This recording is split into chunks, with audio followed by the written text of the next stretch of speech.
अस्सलामुअलैकुम वरहमतुल्लाहि वबरकातुहू। आऊज़ु बिल्लाहि मिनश शैतानिर रजीम। बिस्मिल्लाहिर रहमानिर रहीम। मेरी आवाज़ सबको आ रही है?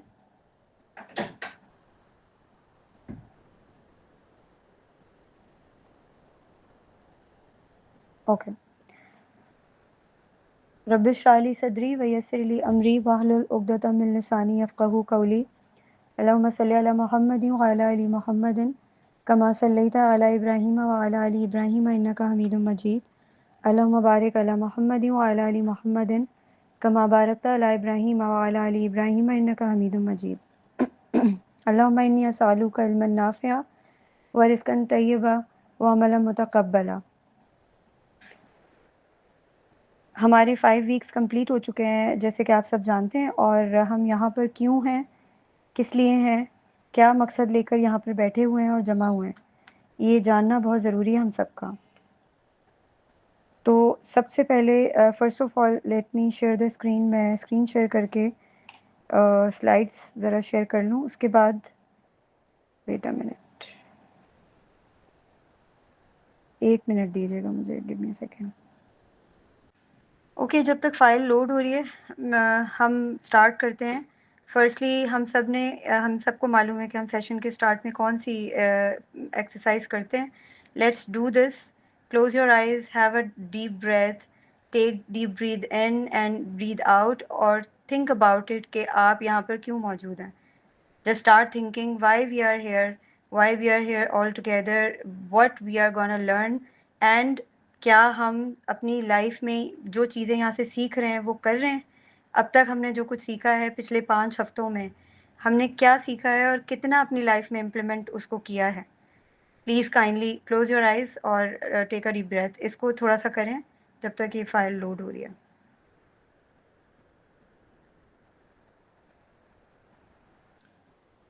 Okay, just relax and open your eyes. I'm hoping that screen is visible to everyone.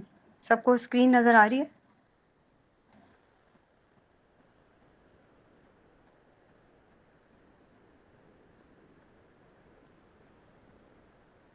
Okay, great.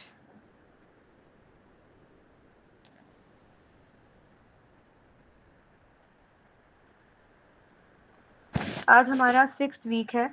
हम बेसिकली क्या कर रहे हैं, हम पेरेंटिंग के ऊपर डिस्कशंस कर रहे हैं पिछले 5 हफ्तों से, और ये सीखने की और समझने की कोशिश कर रहे हैं कि कौन से ऐसे मेजर टूल्स हैं जिनको अपनी लाइफ में प्रैक्टिस करके हम खुद भी अपनी ग्रोथ के ऊपर काम कर सकते हैं और अपने बच्चों की हेल्प भी कर सकते हैं। ठीक है। आज हमारा टॉपिक है understanding emotional and social needs of children. Emotional और सोशल नीड्स क्या होती हैं? कोई मुझे बताएगा अनम्यूट करके?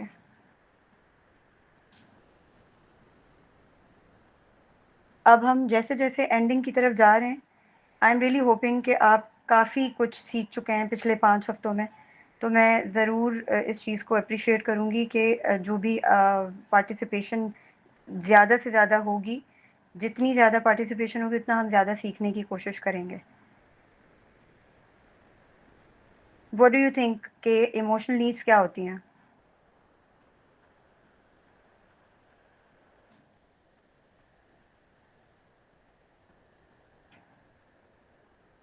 इकरा, आप काइंडली देखिएगा अगर चैट के ऊपर कोई रिप्लाई कर रहा है, बिकॉज़ चैट मेरे पास विज़िबल नहीं है। Okay, let me tell you about this. Firstly we need to understand कि हमारी सोशल नीड्स कितनी फुलफ़िल हुई हैं, ठीक है? फिर हम ये जानने की कोशिश करेंगे कि बच्चे की सोशल और इमोशनल नीड्स के ऊपर कैसे काम किया जा सकता है। इमोशनल नीड्स होती क्या हैं? इमोशनल नीड्स से मुराद वो जज़्बाती तकाज़े होते हैं, वो रिक्वायरमेंट्स होती हैं जो इमोशनल नीड्स की फीलिंग्स को एक्सप्लेन करती हैं, जिनके बगैर कोई भी इंसान, स्पेशली अगर हम बच्चों की बात कर रहे हैं, तो उनके अंदर एक महफूज, काबिल कदर और मोहब्बत फ़ील करने की जो फीलिंग्स होती है, अगर वो चीज़ें, वो तकाज़े पूरे ना हो रहे हों, वो नीड्स पूरी ना हो रही हों, तो बच्चे अपने आप को अनसेफ फ़ील करते हैं। वो फ़ील करते हैं कि वो खतरे में हैं, और उनके इमोशंस और उनके बिहेवियर जब आपस में क्लैश हो रहे होते हैं तो they can't able to understand कि उनको डील कैसे करना है चीज़ों के साथ। इमोशंस क्या होती हैं बेसिकली, और बच्चों की इमोशनल नीड्स हम कैसे इलैबोरेट कर सकते हैं। इमोशनल नीड्स अगर पूरी ना हो तो क्या मसला पैदा हो सकता है, और अगर इमोशनल नीड्स पूरी हो सकती हैं तो उसमें मतलब वो किस तरह मुतासिर होती हैं ज़िंदगी के ऊपर। इन सब चीज़ों को पहले हम जानने की कोशिश करेंगे, उसके बाद फिर हम आगे चलेंगे कि बच्चों के साथ हमने किस तरह से चीज़ों को लेकर चलना है, कैसे टैकल करने की कोशिश करनी है। फर्स्टली इमोशनल नीड्स क्या होती हैं कि अभी मैंने कहा कि वो तकाज़े होते हैं जिनको पूरा करने के लिए हमें कोशिश करनी होती है कि हमारा बच्चा जो है उसके वो सारे रिक्वायरमेंट्स पूरे हो रहे हों, ताकि वो इमोशनली एबल हो to understand all of the things कि वो किस तरह से सोशली लोगों के साथ डील कर सकता है, वो अपने आसपास के माहौल में कैसे एडजस्ट कर सकता है, अपनी फीलिंग्स के साथ कैसे कोप अप कर सकता है। ये एक जेन्युइन सी बात है, ये एक नेचुरल एक फ़ितरा के ऊपर अल्लाह ताला ने हमारी इमोशंस बनाई हैं। सबसे पहले जो इमोशंस होती हैं ना, वो हमारे ज़हन और सोचने की सलाहियत को जो है वो लॉक कर देती हैं या फ्रीज़ करने की सलाहियत रखती हैं। अगर तो हम उसके साथ अच्छे से डील नहीं करते, अगर तो हमें नहीं पता कि एप्रोप्रिएटली इमोशंस को डील कैसे करना है, यानी इमोशंस हमारे ज़हन के इस्तेमाल को मुमकिन भी बना देती हैं और हमें ज़हन के इस्तेमाल से रोक भी देती हैं। यानी उनका इतना स्ट्रॉन्ग इफ़ेक्ट होता है। और इमोशंस जो हैं बेसिकली वो एनर्जीज़ होती हैं जो हमारे इरादे को हमारे एक्शंस में कन्वर्ट करती हैं। यानी इमोशंस के ज़रिए हमें वो एनर्जी हमारे अंदर डेवलप होती है कि हमारे दिल में जो भी इरादा बन रहा होता है उसको उसको अमली जामा पहनाना, उसको इम्प्लीमेंटेशन में लेकर आना, वो एनर्जी ही हमें जो है हमारे अंदर वो सलाहियत पैदा करती है कि हम अपने इरादे को अमल में ढालने की कोशिश करते हैं। अगर तो आपका इरादा, कोई भी इरादा है और वो अमल में नहीं ढल पा रहा, तो इसका ये मतलब है कि आपकी इमोशंस में कहीं न कहीं कमी है। और एब्सेंस ऑफ इमोशंस, यानी आपके अंदर अगर इमोशंस नहीं हैं तो वो लैक ऑफ एक्शन की तरफ लेकर जाती हैं आपको।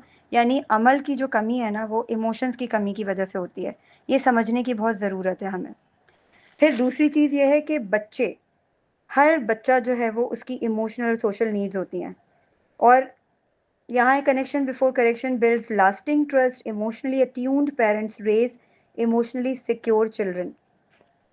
बेसिकली क्या होता है कि हम बच्चों को समझाने की ज़्यादा कोशिशें करते हैं, रादर देन दैट कि हम बच्चे को समझने की कोशिश करें, बच्चे को जानने की कोशिश करें। हम उसको समझाने में सारी एनर्जी लगा देते हैं, अपनी सारी जो हमारी कॉम्पिटेंसी है, हमारा टैलेंट है, हम उसमें सारा इन्वेस्ट कर देते हैं कि हमारा बच्चा किसी तरह हमें समझने की कोशिश करे। हालाँकि हमें अपने बच्चे को समझने की ज़रूरत होती है। इसी तरह डिस्कनेक्शन पैदा होता है, इसी तरह हमारा जो अपने बच्चे के साथ ताल्लुक़ है वो एक वाजिबी-सा रह जाता है, और सिर्फ़ बच्चों के साथ नहीं, आपस के जितने भी रिलेशनशिप्स होते हैं, चाहे वो स्पाउस रिलेशनशिप हो, चाहे वो किड्स रिलेशनशिप हो, चाहे वो आपके आपस के फ्रेंडशिप रिलेशनशिप्स हों, कोलीग्स रिलेशनशिप्स हों, यानी आप सोशली आप जब भी जहाँ भी सराउंड कर रहे हैं, वहाँ पे आपकी इमोशनल नीड्स अगर पूरी नहीं हो रही, तो आप सोशल नीड्स को भी पूरा करने में नाकाम रहेंगे। हम बच्चों को कहते हैं, या अगर मैं किसी भी फॉर इंस्टेंस मैं कहीं काम कर रही हूँ, कहीं जॉब कर रही हूँ, या मैं यूनिवर्सिटी या कॉलेज में पढ़ रही हूँ, मैं अगर मेरी इमोशनल नीड्स पूरी नहीं हुई हैं, तो मैं कहूँगी कि मेरी बात कोई सुने। मैं सामने वाले बंदे से जो भी बात कर रही हूँ, मैं बोलती रहूँ और वो मुझे सुनता रहे।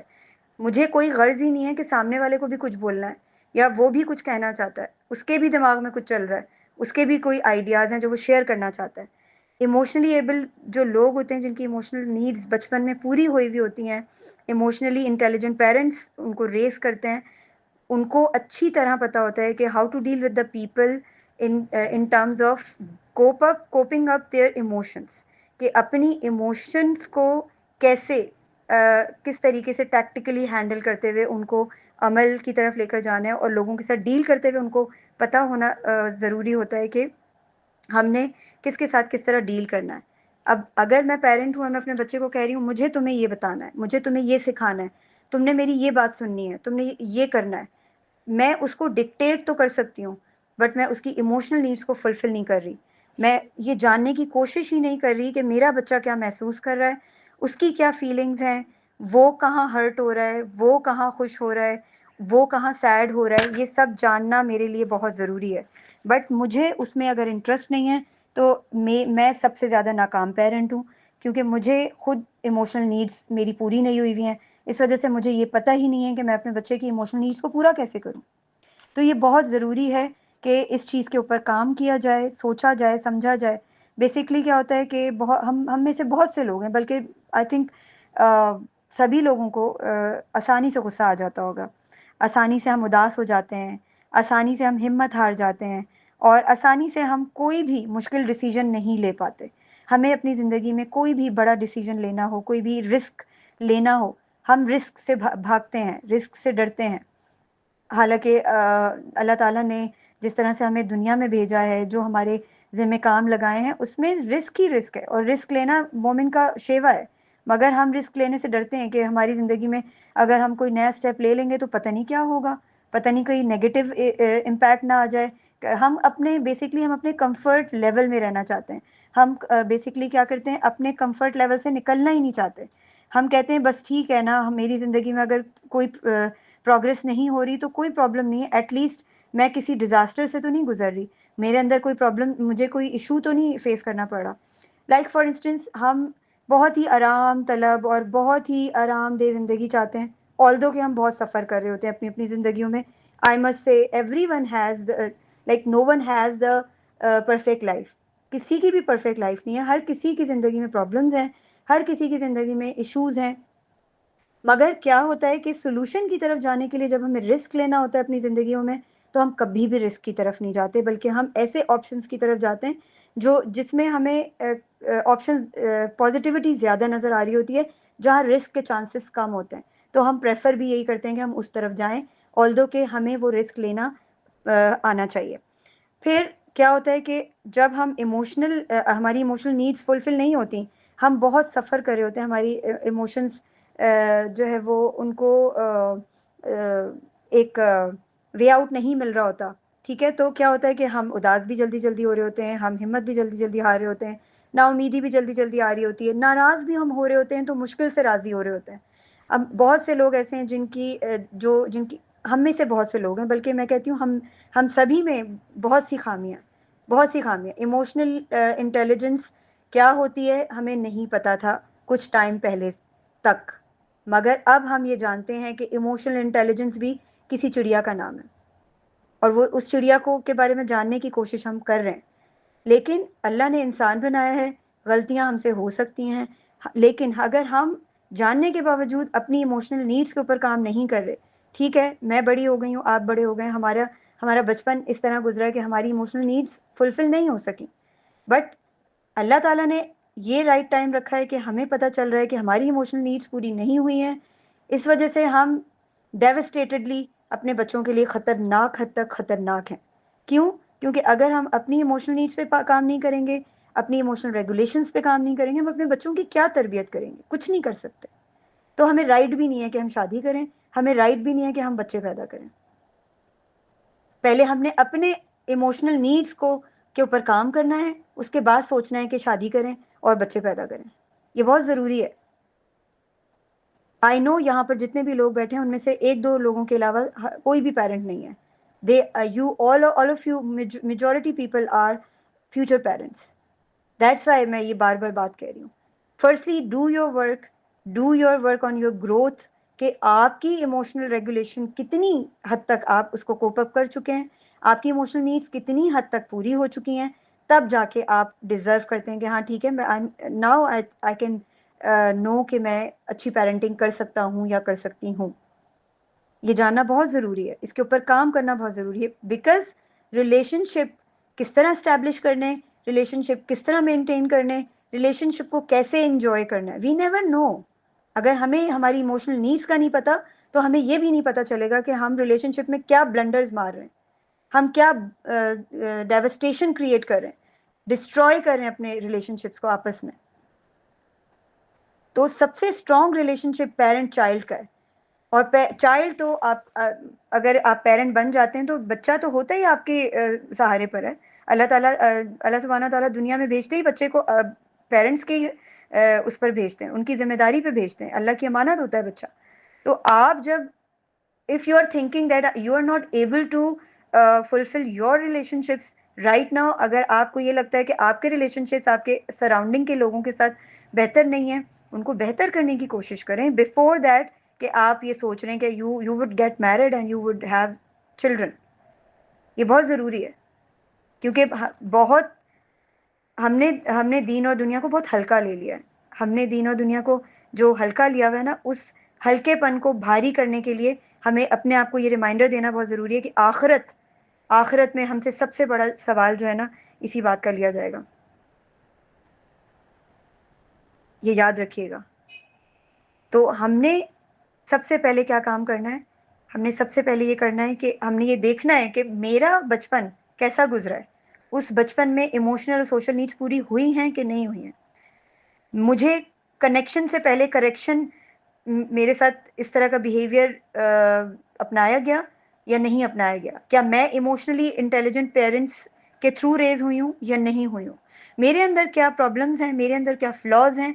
उन फ्लॉज को जॉट डाउन करना मेरा काम है, ताकि मैं उस पूरे माइंड उसको पूरा एक माइंड मैप दे सकूं कि मुझे आगे क्या स्टेप फॉरवर्ड करना है। अगर मैं पेरेंट हूँ तो भी, अगर मैं पेरेंट नहीं हूँ तो भी, मुझे अपने बच्चों को एक सिक्योरिटी, इमोशनल सिक्योरिटी कैसे प्रोवाइड करनी है। अगर मैं बीइंग अ पेरेंट अपने बच्चे के लिए एक इमोशनल सिक्योरिटी नहीं प्रोवाइड कर सकती, क्या होती है इमोशनल सिक्योरिटी? कि बच्चे को मालूम है कि मैं इस घर में अपने पेरेंट्स की मौजूदगी में सेफ हूँ। ही वुड फील सेफ कि हाँ, मैं आई एम फीलिंग सेफ। मेरी माँ, मेरे मेरे फादर, मेरी mother, they every time they are ready to listen to me. How to decode emotional needs, the inner world of a child. Behind every tantrum is a plea, see me, hear me, understand me. हमें बच्चा tantrum throw कर रहा होता है कि मुझे देखो, मुझे मेरी बात सुनो। हम कहते हैं कि बच्चा अटेंशन सीख करने के लिए टेंट्रम शो कर रहा है। बाज़ दफ़ा बच्चा बहुत ज़्यादा शाउट कर रहा होता है, बाज़ दफ़ा बच्चा मिसबिहेव कर रहा होता है, उल्टी सीधी हरकतें कर रहा होता है। हम कहते हैं पता नहीं क्यों कर रहा है, बहुत गंदा बच्चा है। Children need safety, love and validation more than logic. हमें बच्चे से बैठकर पूछना बहुत ज़रूरी है कि मुझे लग रहा है कि you are feeling something something confused, something something is confusing you, और मुझे लग रहा है कि आप कुछ फील कर रहे हो, कुछ बैड फील कर रहे हो, या आपको कुछ चाहिए। Why not we communicate with kids? सबसे बड़ा हमारा प्रॉब्लम ये है कि हम बच्चों के साथ कम्युनिकेट नहीं करते। बहुत सी मदर्स मुझसे कहती हैं कि इतने छोटे बच्चों को बात समझ कैसे आएगी। मैं आपको गारंटी से कह रही हूँ, आप 1 साल के बच्चे से कम्युनिकेट शुरू करें, बल्कि आप पैदाइश से बच्चे के साथ बात करें। हम कर भी रहे होते हैं, बच्चे को हम पोएम सुना रहे होते हैं, हम उससे बातें कर रहे होते हैं, सिंगिंग कर रहे होते हैं, लेकिन हम समझते हैं कि बच्चे को हमारी बात समझ नहीं आ रही। बच्चा अपने तरीके से हमारी बोलने के तरीके को, हमारी आवाज़ को, हर चीज़ को डिकोड कर रहा होता है। ठीक है? प्रॉब्लम यहाँ आती है जब हम कम्युनिकेशन नहीं करते और हम बच्चे को सिर्फ समझाने की कोशिश करते हैं। अभी मैंने क्या कहा था आपसे? हमने बच्चे को समझाना नहीं है, बल्कि उसको समझने की कोशिश करनी है। हमारा रोल मॉडल और हमारा कम्युनिकेशन स्टाइल, हमारा इन्वायरमेंट हमारे बच्चे को ये बताएगा कि उसको मैं कितना इमोशनल, उसकी उसकी कितनी इमोशनल नीड्स पे काम कर रही हूँ, उसकी इमोशनल नीड्स को कितना सीरियसली मैं टैकल करने की कोशिश कर रही हूँ। हमें फिजिकल नीड्स तो पूरी करना याद रहता है, अनफॉर्चुनेटली। हम फिजिकल नीड्स कितनी उसके पीछे जान लड़ा देते हैं। किचन में खड़े होकर खाने बन रहे हैं, बच्चों की फरमाइशें पूरी हो रही हैं, और हमें ये कंसर्न होता है, हाय मेरा बच्चा मोटा नहीं हो रहा, हाय मेरा बच्चा इतना दुबला है, बस उसको मैं बस किसी तरह वो खाना खा ले। यूजुअली हम क्या करते हैं, घरों में बैठ के मोबाइल फ़ोन्स और टीवी दिखाकर हम मोबाइल मुंह में निवाले ठूस रहे होते हैं। मैं सबको नहीं, मैं अपनी भी बात करूंगी। मैंने भी अपने बच्चे के साथ बचपन में यही किया है। जहालत, वो जो वो था ना, एक फतेह मक्का से पहले का जहालत का दौर, हम भी ज़माने जाहिलिया से ही उठे हैं। हम भी ज़माने जाहिलिया से अब अल्लाह ताला ने एक रास्ता दिखाया है। अगर अभी भी हम उस जहालियत से नहीं निकलना चाहते, जाहिलियत से नहीं निकलना चाहते, तो ये फिर इसके इसके लिए हम अकाउंटेबल हैं। इससे पहले अगर हमें नहीं समझ आ रही थी चीज़ें, हमें कोई डायरेक्शन नहीं मिल रही थी, तो उस वक्त भी हमसे पूछ होनी थी। मगर अब ज़्यादा होगा, क्योंकि अब हमें बहुत सी चीज़ें पता हैं, हम सीख भी रहे हैं, हम अपनी ग्रोथ पे भी काम कर रहे हैं, बट हम क्या कर रहे हैं, हमसे इम्प्लीमेंटेशन नहीं हो रही, हम अपने कंफर्ट लेवल से निकल नहीं पा रहे, हमसे ये काम नहीं हो रहा। क्यों? क्योंकि हम कहते हैं बच्चे को 2-3 थप्पड़ लगा दो, बस साइड पर हो जाएगा, डांट खाएगा, साइड पर हो जाएगा। उसके साथ बैठ के, उसके साथ अपने घुटनों के बल बैठ के, आई कांटेक्ट मेंटेन करके, उसके साथ एक रैपो बिल्ड करके, एक प्यार मोहब्बत का सिनेरियो क्रिएट करके बात करना, उसमें हमें हमारी हालत टाइट हो जाती है, हम परेशान हो जाते हैं, हमारे घंटों ज़ाया हो जाते हैं। तो हम कहते हैं 2 मिनट में इसको साइड पे करो। ये बहुत ईजी लगता है हमें। ये हमारी ड्यूटीज़ हैं, ड्यूटीज़ में शामिल है कि हम अपनी इमोशनल नीड्स को फुलफ़िल करने की कोशिश करें, अपनी इमोशनल रेगुलेशन पे काम करें और अपने बच्चों के ग्रोथ के ऊपर काम करें, क्योंकि बच्चे हमारे पास अल्लाह की अमानत हैं और अमानत को सँभालना हम सब जानते हैं कि किस तरह सँभाला जाता है। अगर हम नहीं सँभाल रहे, तो इसका मतलब है कि वी आर इन ज़माने जाहिलिया। हम अभी भी ज़माने जाहिलिया में ही हैं। हम समझना ही नहीं चाहते कुछ, सोचना ही नहीं चाहते। बस हम ये चाहते हैं कि बस अच्छा अच्छा। देखिए, एक बात याद रखिएगा, अगर मैं ये क्लेम करती हूँ कि मैं दीन पर हूँ, मैं दीन प्रैक्टिस कर रही हूँ, लेकिन मेरा बिहेवियर, मेरा the way I am dealing with the people, the way I am dealing with relationships, this is if this is a disaster from my side, तो मैं कौन सा दीन प्रैक्टिस कर रही हूँ? जमाने जाहिलिया वाला ही दीन प्रैक्टिस कर रही हूँ मैं। तो बेसिकली हमारे दीन की अगर बात की जाए, तो मैं आपको क्या बताऊं कि हमारे नबी सल्लल्लाहु अलैहि वसल्लम बच्चों के साथ कैसे पेश आते थे। ये हम सब, अगर हमने सीरा पढ़ी है, अगर हम सीरा के बारे में जानते हैं, तो हमें बहुत सी बातें, बहुत से वाक़यात हमारे नबी सल्लल्लाहु अलैहि वसल्लम की ज़िंदगी के मालूम है। कैरेक्टर बिल्डिंग हमारे नबी सल्लल्लाहु अलैहि वसल्लम की हम अपने बच्चों के सामने as a role model play कर सकते हैं। हम खुद को उस सांचे में ढालने की कोशिश तो कर सकते हैं ना। बेशक हम इंसान हैं, हम सहाबा कराम के लेवल पे नहीं जा सकते, लेकिन हम कोशिश तो कर सकते हैं। क्या कोशिश करते हैं हम सुबह उठकर? किस सोच से हम सुबह उठते हैं और क्या सोच कर हम पूरा दिन गुजारते हैं? अपने कंफर्ट जोन से निकलने में ही पूरा दिन गुजर जाता है। 5 वक्त की नमाज पढ़ते हैं, लेकिन क्या करते हैं? 5 वक्त की नमाज में अल्लाह से हिदायत मांगते हैं, जानमाज लपेट कर उठते हैं तो हदों को फैलाते हैं अल्लाह की। नहीं याद रहता कि क्या हमने किस तरह अपने बच्चों से पेश आना है, किस तरह लोगों के साथ अखलाक रखना है, कैसे अपनी किरदार साजी करनी है, कैसे अपने बच्चों की किरदार साजी करनी है। This is very important. हमें ये पता ही नहीं है कि एम्पैथी किस चिड़िया का नाम है। कहाँ है हम? एम्पैथेटिक नहीं है। Empathy calms the child's emotional brain faster than discipline. हम बच्चों को डिसिप्लिन करने की कोशिश करते हैं, करनी चाहिए। ये पिछले सेशन में मैंने बताया, discipline is very much important, time management is very much important, लेकिन the major tool in parenting is empathy, जो हम सब के अंदर नहीं है अनफॉर्चुनेटली। आप देखें ना, कहाँ है? फलस्तीनी बच्चों की वीडियोस हम देखते हैं, 2 आंसू निकलते हैं, फिर हम उसको बंद करते हैं, पेट भर के खाने खा रहे होते हैं, रेस्टोरेंट जा रहे होते हैं, ऑर्डर चल रहे होते हैं, हंसी मजाक चल रहा होता है। कब याद रहता है हमें कि दुनिया में हमारे मुसलमान बहन भाइयों पे मजालिम हो रहे हैं? हम हैं ही नहीं एम्पैथेटिक। तो हम अपने बच्चों के अंदर एम्पैथी कैसे पैदा कर सकते हैं? ये बहुत ज़रूरी है। इसके ऊपर हम क्या काम कर रहे हैं? अभी तक हमने काम करना शुरू किया भी है कि नहीं किया? बस सिर्फ सोचे जा रहे हैं कि करेंगे करेंगे। कब करेंगे ये नहीं पता, और ये भी नहीं पता कि हमारी मौत कब आएगी। हमें नहीं पता कि अगली हमारी कितनी, अगले 1 घंटे में 1 घंटा हम जिंदा रहेंगे, 1 महीना जिंदा रहेंगे या 1 साल जिंदा रहेंगे, नहीं पता। इसके बावजूद कॉन्फिडेंस इतना है कि हम सीना चौड़ा करके जमीन पे अकड़ के चल रहे हैं, हमें कोई फर्क नहीं पड़ता। तो ये जानना बहुत ज़रूरी है कि अगर मैं यहाँ बैठी हुई हूँ, पेरेंटिंग तरबिया सेशन ले रही हूँ या ले रहा हूँ, क्यों ले रहा हूँ? इसकी रीज़न क्या है? अभी तक मैंने 5 हफ्तों में क्या सीखा है और मैं कितना अपनी ज़िंदगी में इसको अप्लाई कर पाया हूँ? ये बहुत ज़रूरी है। सीखते हम बहुत कुछ है। मैं ये एग्जाम्पल अक्सर शेयर करती हूँ कि 3 तरह की ज़मीनें होती हैं। एक ज़मीन ऐसी होती है जो एब्जॉर्ब कर लेती है, एब्जॉर्ब भी करती है पानी, बारिश के पानी को एब्जॉर्ब भी करती है अपने अंदर, और उसको, उससे दूसरों को फ़ायदा भी पहुंचाती है। दूसरी तरह की ज़मीन क्या होती है? वो अपने अंदर एब्जॉर्ब नहीं कर पाती मगर दूसरों को वो फ़ायदा दे रही होती है। तीसरी तरह की ज़मीन बंजर होती है, ना वो खुद फ़ायदा उठाती है और ना दूसरों को वो फ़ायदा उठाने देती है। हम भी इसी तरह के, हमारे दिल भी उसी ज़मीन की तरह। अगर आप, मैं यहाँ से सीख कर आगे पहुंचा रहे हैं, मैं जो सीख रही हूँ अगर मैं वो आगे सिखा नहीं रही, तो मेरे सीखने का कोई फ़ायदा नहीं है। मैं जो सीख रही हूँ उसके ऊपर मैं अमल नहीं कर रही, तो मेरे सीखने का कोई फ़ायदा नहीं है। दूसरी ज़मीन क्या है, मैं सीख रही हूँ लेकिन अपनी ज़िंदगी में अप्लाई नहीं कर रही, मगर दूसरों को खैर पहुँचा रही हूँ। तीसरी ज़मीन ऐसी बंजर है कि उसको सब पता है, सब कुछ पता है, मगर ना वो खुद फ़ायदा उठा रही है, ना दूसरों को फ़ायदा दे रही है। अब आपने ये सोचना है कि आपने क्या बनना है। What do you want to be, where do you want to be, ये याद रखिएगा। किसी ने क्वेश्चन किया है कि एम्पैथी कैसे क्रिएट की जा सकती है। ये बहुत ज़रूरी है जानना। सबसे पहले तो मुझे ये पता होना चाहिए कि मैं कौन हूँ, क्या हूँ, मेरी औकात क्या है, ठीक है? और मैं अपने बच्चे की, मैं दुनिया में एक बच्चा ले, मतलब मैंने, मेरी इंटेंशन थी तो बच्चा आया है ना दुनिया में।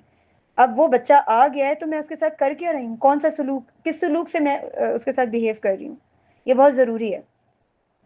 मेरे अंदर अगर एहसास इंसानियत नहीं है, मेरे अंदर सोचने समझने की वो हिस्स नहीं है कि मैं ऐसे शख्स के शूज़ में खुद को रखकर देख सकूं जो तकलीफ में है, जो प्रॉब्लम में है, उसके बावजूद मैं उसको तकलीफ में छोड़कर आगे बढ़ जाऊंगी, तो मैं किस टाइप की दीनी हूं, मैं कौन सी दीनी हूं, कौन सा दीन अप्लाई कर रही हूं मैं।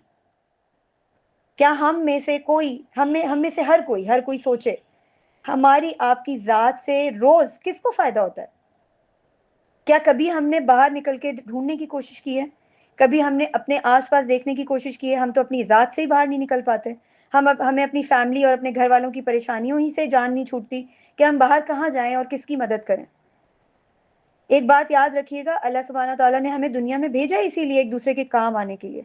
एम्पैथी पैदा हो ही नहीं सकती अगर हम किसी दूसरे के काम नहीं आ रहे।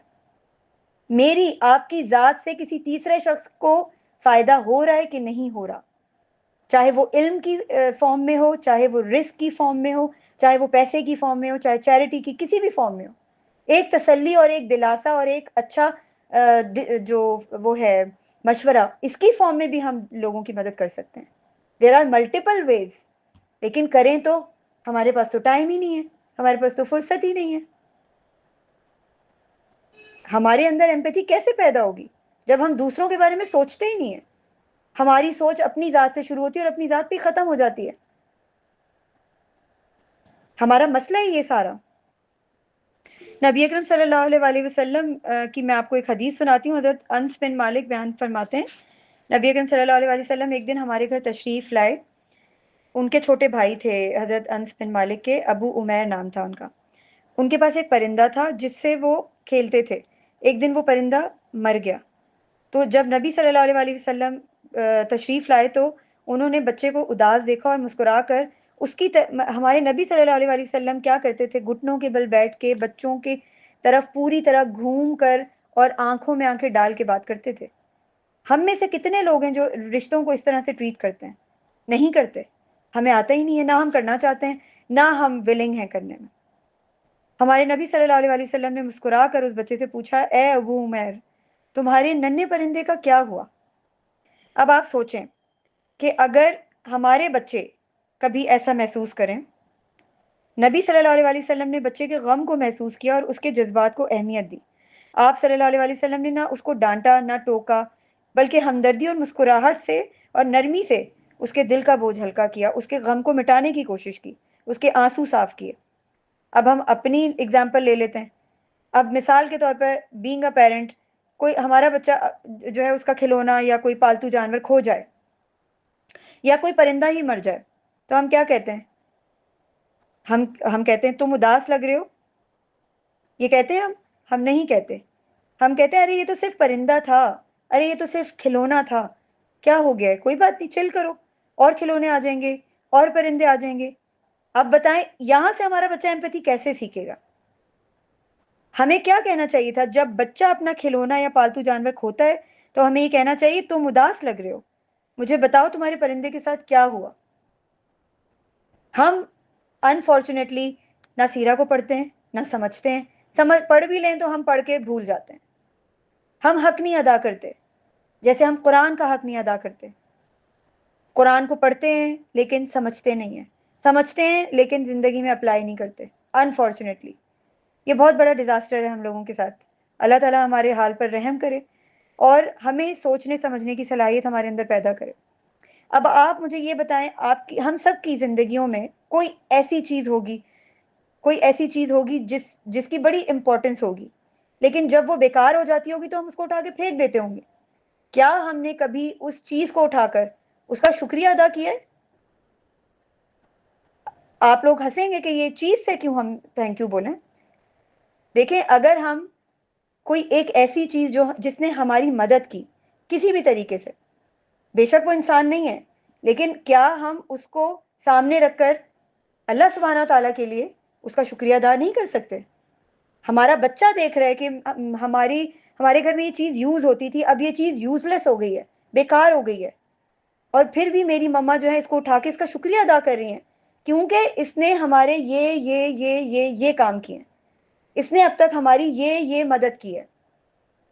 आप अपने बच्चे को क्या मैसेज कन्वे कर रहे हैं कि जो भी आपको सर्विसेज दे रहा है, चाहे वो 0++1 हो, +2 हो, माइनर सी भी कोई सर्विसेज कहीं से भी मिल रही है, किसी भी चीज से मिल रही है, किसी इंसान से मिल रही है, आपका काम बनता है, you have to be grateful, you have to show the gratitude. How many people from all of us जो ग्रेटिट्यूड शो करते हैं, सुबह अल्लाह से सुबह उठकर अल्लाह सुब्हानहू तआला से मांगते हैं, दुआ मांगते हैं, शुक्र अदा करते हैं, या अल्लाह तेरा लाख लाख शुक्र है कि मुझे तूने एक नई जिंदगी अता की। हम सोते हैं तो मर जाते हैं, हम हमारी रूह निकल जाती है। हम सुबह उठे, एक नई जिंदगी मिली है हमें, हमारा एक नया दिन शुरू होने जा रहा है, या अल्लाह तेरा लाख लाख शुक्र है कि तूने मुझे एक चलता फिरता जिस्म अता किया, किसी की मोहताजी से बचाया। कितने लोग हैं हम में से जो इसको प्रैक्टिस करते हैं? कोई भी नहीं करता। ऑनेस्टली स्पीकिंग, मैं भी नहीं करती। तो क्या है, बेहिसी है ये, बेहिसी। कैसे आएगी हमारे अंदर एम्पैथी? और हमारे बच्चे को हमें एम्पैथी नजर नहीं आएगी तो हमारा बच्चा एम्पैथी सीख ही नहीं सकता। कैसे सीखेगा? Social needs, belonging, connection, and identity. A child's sense of worth grows through belonging and contribution. Positive attention shapes identity and confidence. Daily connection moments strengthen emotional security. अब आप मुझे ये बताएं कि आपका बच्चा कैसे सोशल नीड्स पूरी कर सकता है जब उसके अंदर इमोशनल नीड्स में कमी रह जाएगी, तो उसके अंदर सेंस ऑफ वर्थ ग्रो हो ही नहीं सकती। वो कंट्रीब्यूट कैसे करेगा सोशली? वो अपने आप को कनेक्ट कैसे करेगा सोशली? लोगों के साथ कैसे कनेक्ट करेगा? लोगों के साथ एम्पैथाइज कैसे कर सकेगा जब उसके अंदर एम्पैथी मौजूद ही नहीं होगी? ये बहुत जरूरी है। हम बच्चे की सोशल नीड्स पूरी नहीं कर सकते जब तक उसकी इमोशनल नीड्स के ऊपर काम नहीं होगा। ये बहुत जरूरी है। बच्चे को जब भी हमने एहसास दिलाना होता है, हम बहुत सारी बातें करते हैं। लाइक फॉर इंस्टेंस, हम जो है वो कहते हैं कि मेरा घर एक महफूज जगह है जहाँ मुझे शर्मिंदा या खौफजदा नहीं किया जाएगा।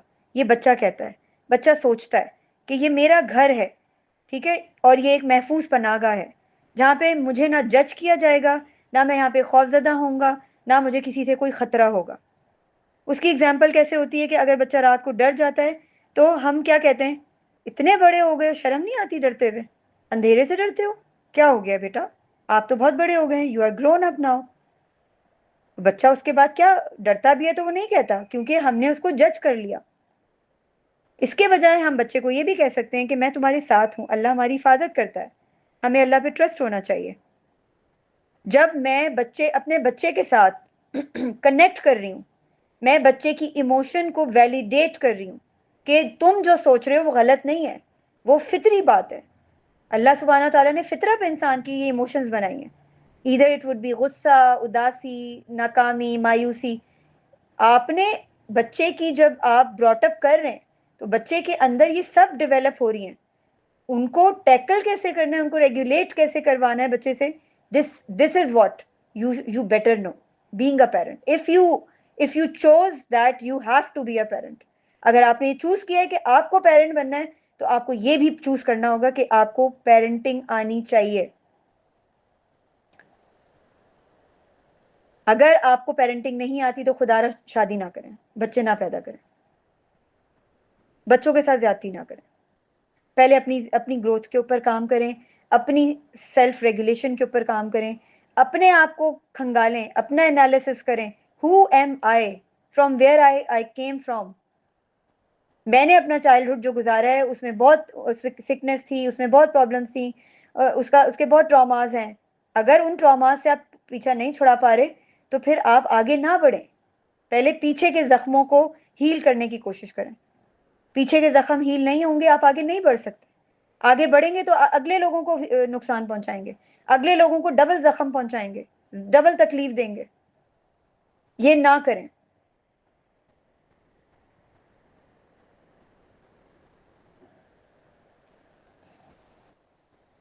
Parental self-awareness and emotional triggers. Children mirror the emotions they experience from parents. Recognize our triggers prevents emotional overreactions. Calm parenting begins with self-regulation and dhikr. अब मुझे समझ नहीं आती कि हम बच्चों से एक्सपेक्टेशंस लगा के बैठे होते हैं। ठीक है, हम बच्चों के साथ डिस्कशंस भी कर रहे होते हैं, हमें लग रहा होता है कि हम बहुत अच्छी पेरेंटिंग भी कर रहे हैं, हम सारे काम कर रहे होते हैं, मगर हम अनइंटेंशनली कुछ ना कुछ ऐसा कर रहे होते हैं। क्यों कर रहे होते हैं? क्योंकि कुछ ट्रिगर्स ऐसे होते हैं जिन पे हमने काम नहीं किया होता, और वो ट्रिगर्स हमें इतना सता रहे होते हैं, अनइंटेंशनली हमसे वो हरकतें हो रही होती हैं जिनके बारे में ना हम सोचते हैं, क्योंकि रैंडमली हम पैसिवली चीज़ें कर रहे होते हैं, माइंडफुल होकर हम चीज़ों के बारे में नहीं सोचते। हमें ज़िंदगी को माइंडफुल होकर गुजारना बहुत ज़रूरी है। मैं सुबह उठ रही हूँ, मैं कितनी माइंडफुल हूँ? सुबह उठने के बाद अगर मैं पैसिवली जो डेली में मेरी रूटीन होती है मैं वो कर रही हूँ, पैसिवली मैं वॉशरूम गई, ब्रश किया मैंने, और फिर मैंने किचन में जाके नाश्ता बनाया, मैंने ये किया, मैंने वो किया। मुझे पता ही नहीं है कि मैं बस एक रोबोट की तरह डेली बेसिस पे ये काम करती हूँ, तो मैं आज भी कर रही हूँ। माइंडफुल होकर माइंडफुल होकर अपनी सुबह की इब्तिदा करें, माइंडफुल होकर सोचना शुरू करें कि पिछले दिन में मैंने क्या गलतियां की हैं, आने वाले दिन में मुझे क्या प्रॉब्लम्स आ सकती हैं, मैं पिछली गलतियों को ना दोहराऊं, उनको करेक्ट करके चलूं। ये सेल्फ अवेयरनेस बहुत ज़रूरी है, क्योंकि बच्चा आपके बिहेवियर्स के उतार चढ़ाव को देख रहा होता है। आपके बिहेवियर्स में कभी कुछ, कभी कुछ, कभी कुछ, कभी कुछ चल रहा होगा। कभी आप बहुत अच्छे पेरेंट बने, बहुत सॉफ्ट, बहुत polite, all of a sudden आपका रिएक्शन ही चेंज हो जाता है। किसी की कॉल आती है, या आपके फादर बहुत अच्छे मूड में आपके साथ बैठे हुए हैं, उनके बॉस की कॉल आई है और उन्होंने पता नहीं कोई ब्लंडर हो गया है और उनको डांट पड़ी है, बस आपके फादर के चेहरे के एक्सप्रेशन खराब, फोन रखने के बाद पूरे घर पे गुस्सा हो रहे हैं, सारा कुछ हो रहा है। बच्चा बच्चा was he is amazed, what is going on, why my father is doing like this, why he is so overreactive.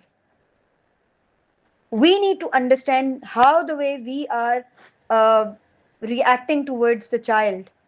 ये बहुत ज़रूरी है कि बच्चे के सामने हम कैसे रिएक्ट करें, हमारा क्या अमल है। बच्चा मिरर कर रहा होता है आपकी इमोशंस को, आपके एक्सपीरियंसेस को, हाउ द वे मेरी मम्मा या मेरे बाबा पैनिक नहीं होते, इस सिचुएशन में ऐसे उन्होंने डील किया है, कैसे काम डाउन और पीसफुल माइंड के साथ उन्होंने चीज़ों को टैकल किया है। यू रिकग्नाइज योर ट्रिगर्स, कि आप उन इमोशनल ओवर रिएक्शन से बच सकें। ये बहुत ज़रूरी है। अगर मैं काम डाउन नहीं रह सकती, फॉर इंस्टेंस मैं कभी बहुत गुस्से में हो जाती हूँ, मैं खुद अपनी बात करूँगी, मैं दूसरों को, आप सबको भी मैं यही बात कहूँगी, और मैं खुद भी ये बात कर रही हूँ कि हम में से बहुत से लोग फेल हो चुके हैं, इमोशनल रेगुलेशंस में फेल हो चुके हैं। हमें पता ही नहीं चलता कि हमारी आवाज़ कब लाउड हो जाती है, हमें पता ही नहीं चलता हम कब गुस्सा हो जाते हैं। ये बहुत ज़रूरी है कि बैठकर नोट्स मेकिंग करें, सुबह में उठकर मेडिटेशन करें, अपने आप के साथ वक्त गुजारें। आपकी अपनी ज़ात के ऊपर अगर आप रहम नहीं कर रहे, तो आप अपने बच्चे के साथ भी रहम का मामला नहीं कर सकते, पॉसिबल ही नहीं है। अपने ऊपर रहम करें, अपनी ज़ात पे रहम करें, अपनी मेंटल और फिजिकल ग्रोथ के ऊपर काम करें, अपनी ज़िंदगी को बैलेंस के साथ लेकर चलें, अपनी स्लीप को बैलेंस करें, अपनी एपेटाइट को बैलेंस करें, अपनी हेल्थ को बैलेंस करें, तभी आपकी इमोशंस आपके कंट्रोल में आ सकेंगी। अपने ट्रिगर्स के ऊपर काम करें। मैंने इसके लिए एक थेरेपी काफ़ी शुरू में बिगिनिंग में बताई भी थी कि आप बचपन में जिस भी सिनेरियो से गुजरे, अगर वो तंग करती है चीज आपको, अगर आपके दिमाग में वो ट्रिगर्स आते हैं, कोई भी चीज, किसी किसी भी बैड सिनेरियो को लेकर आप एक एग्जांपल प्लेस करें, आप आंखें बंद करके डीप ब्रीदिंग करके आप उस सिचुएशन को देखने की कोशिश करें, अपने माइंड में इमेजिन करने की कोशिश करें, just imagine that you are there. आपका जो वर्स्ट सिनेरियो एक्सपीरियंस है उसको आप रियलाइज करने की कोशिश करें आईज क्लोज करके, और सोचें कि उसके अंदर आप क्या पॉजिटिविटी डाल सकती हैं, उसके अंदर से पॉजिटिविटी को निकालें। अगर उस वक्त आपकी जो इमोशन थी, आप चाहती थी कि ये हो जाता उस वक्त तो कितना अच्छा होता, उस चीज को आप उस पे उस सिनेरियो के ऊपर अप्लाई करने की कोशिश करें, आप देखेंगे कि इट विल वर्क। हमने ये इस तरह की थेरेपीज, इस तरह की एक्सरसाइज डेली बेसिस पे करनी है, that then we can overcome our weaknesses towards getting control on our anger. We have the anger issues. और ये बात मैं अक्सर कहती हूँ, ये गुस्से का जो जिन है ना, ये हमारी पूरी उम्मा में बैठ चुका है। ये सिकनेस है ऐसी जो हमारी पूरी उम्मा में बैठ चुकी है और निकल नहीं रही है, निकलने का नाम नहीं ले रही। खुदारा इसके ऊपर काम करें, क्योंकि इससे हमारी नई नस्ल अफेक्ट हो रही है, हमारे बच्चे अफेक्ट हो रहे हैं। हमारे बच्चे समझ नहीं पा रहे कि मेरी मम्मा पल में तोला पल में माशा, मेरे बाबा कभी कुछ कभी कुछ, कभी हंस रहे हैं कभी गुस्सा हो रहे हैं, एकदम से इनको क्या हो जाता है, एकदम से पैनिक क्यों हो जाते हैं, एकदम से ओवरवेल्म क्यों हो जाते हैं। वो यही सीख रहा है क्योंकि उसको दुनिया अपने माँ बाप की सूरत में नजर आ रही है। उसको पता है कि दुनिया यही है, मैंने दुनिया को इसी नजर से देखना है, ऐसे ही करना है। अगर बाबा का रिलेशनशिप नेबर के साथ ऐसा है तो मेरा भी रिलेशनशिप अपने नेबर के साथ ऐसा होगा। अगर मामा का रिलेशनशिप मेट के साथ ऐसा है तो मेरा रिलेशनशिप भी मेट के साथ ऐसा होगा। अगर मेरी मॉरल्स और एथिकल वैल्यूज, मोरालिटी और एथिकल वैल्यूज कॉम्प्रोमाइज हो रही हैं मेड को डांटने में, मेड के साथ डील करने में, होने दें। I can do it. If my parents are doing it, I can do it, because life is just like that, because my parents are my well wisher. आपका बच्चा आपको एज अ रोल मॉडल देखता है, being a parent. तो ये जानना बहुत जरूरी है। और साथ साथ अल्लाह के साथ कनेक्शन, उसके बगैर आप कुछ नहीं कर सकते। उसके बगैर आप पूरी दुनिया में घूम कर आ जाएंगे, बेचैन फिरते रहेंगे, बेसकून फिरते रहेंगे, लेकिन आपको सुकून उस वक्त मिलेगा जब आप अपनी जिद्दोजहद के साथ अल्लाह के कनेक्ट रहेंगे, अल्लाह के साथ, अल्लाह के करीब रहेंगे, उससे दुआ करेंगे, अपने अपनी औलाद के लिए दुआ करेंगे, अपने माँ बाप के लिए दुआ करेंगे, अपने रिश्तों के लिए दुआ करेंगे, बेलौस होकर, बेलॉस होकर, चाहे आपके रिश्तों ने कितनी आपको तकलीफ पहुंचाई है। अगर आप इमोशनली इंटेलिजेंट है, अगर आपने अपनी इमोशनल नीड्स पे काम किया हुआ है, आपको किसी से कोई ग्रज नहीं होगा, क्योंकि आपको खुद पता होगा कि यो वो जो ग्रज आप अपने दिल में रखेंगे, उस ग्रज का नुकसान आपकी अभी नहीं होगा। और ट्रस्ट मी, जब आप इस तरह की सोच डेवलप करेंगे ना, आपके बच्चे के ऊपर ऑटोमेटिकली पॉजिटिव इफेक्ट पड़ेगा। आपके बच्चे को पता होगा मेरी मामा किसी के लिए ग्रज नहीं रखती, मेरे बाबा किसी के लिए ग्रज नहीं रखते, चाहे किसी ने कितनी ही तकलीफ उनको पहुंचाई हो, वो उनकी हिदायत के लिए दुआ करते हैं। अल्लाह सुब्हानहू तआला से उनके लिए दुआ मांगते हैं कि अल्लाह ताला उनको हिदायत दे। अल्लाह का शुक्र अदा करते हैं कि हमें हिदायत मिली हुई आज। किसी के ऊपर पॉइंट आउट फिंगर, एक दूसरे पे कीचड़ उछालने में लगा हुआ है हर कोई। नॉर्मल जिंदगी में हम एक दूसरे को नीचा दिखाने की कोशिश करते हैं। Is it the emotionally intelligent people? No. Emotions के तो करीब से भी नहीं गुजरे ऐसे लोग। हम सब अगर इस तरह से करते हैं तो हमें बैठकर सोचना पड़ेगा कौन सा दीन प्रैक्टिस कर रहे हैं हम। नमाजें पढ़ने से क्या जन्नत मिल जाएगी? हमें नहीं मिलेगी। अल्लाह सुब्हानहू तआला को ये चाहिए, हमारा ये अखलाक चाहिए, ये मोरालिटी चाहिए, ये एथिक्स चाहिए। हम अल्लाह की इबादत करते रहें, हम कुरान की इबादत करते रहें, कुरान को ऊंची जगह पे रख कर पूछते रहें, मुशरिकीन की तरह, एक आइडल की तरह। हमें हमें सवाब मिलेगा, हमें जन्नत नहीं मिलेगी। सॉरी। ये बहुत ज़रूरी है कि अगर मैं पेरेंट हूं, या मैं पेरेंट बनना चाहती हूं, या मैं पेरेंट बनने वाली हूं, I need to see this, I need to look over this. Otherwise it everything would go in vain. हर चीज बेकार चली जाएगी, हर चीज। एम्पैथी के बगैर आपके अंदर दुनिया जहां के स्किल्स हों, आपके बच्चे के अंदर दुनिया जहाँ के स्किल्स हों, आपके बच्चे को सब कुछ आता हो, आपके बच्चे के पास फेम हो, आपका बच्चा टेक में हाई फाई हो, आपका बच्चा डॉलर्स कमा रहा हो, आपका बच्चा अच्छी जगह पे, वेल ऑफ जगह पे रहता हो, उसके पास पूरी दुनिया हो, मगर वो आखिरा नहीं हासिल कर सकता अगर उसके अंदर एम्पैथी नहीं है। ये बात याद रखिएगा। एम्पैथेटिक होना मोमिन की निशानी है। एम्पैथेटिक होना बहुत ज़रूरी है। उसके लिए काम करना पड़ेगा। हमारी पिछली नस्लों ने नहीं किया, लेकिन हमें अल्लाह सुब्हानहू तआला ने नेकी की हिदायत दी है ना, इसलिए हम यहाँ बैठे हुए हैं ना। हमें मालूम है ना कि ये चीज़ें they have so much importance. हम स्कूलों यूनिवर्सिटीज़ को बहुत इम्पोर्टेंस देते हैं।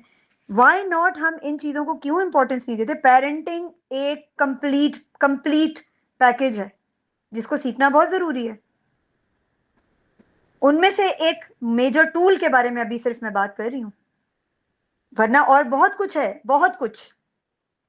इसके बावजूद अगर मैं सुकून से सो रही हूँ, सुकून से बैठी हुई हूँ, तो मेरा तो अल्लाह ही हाफिज है। फिर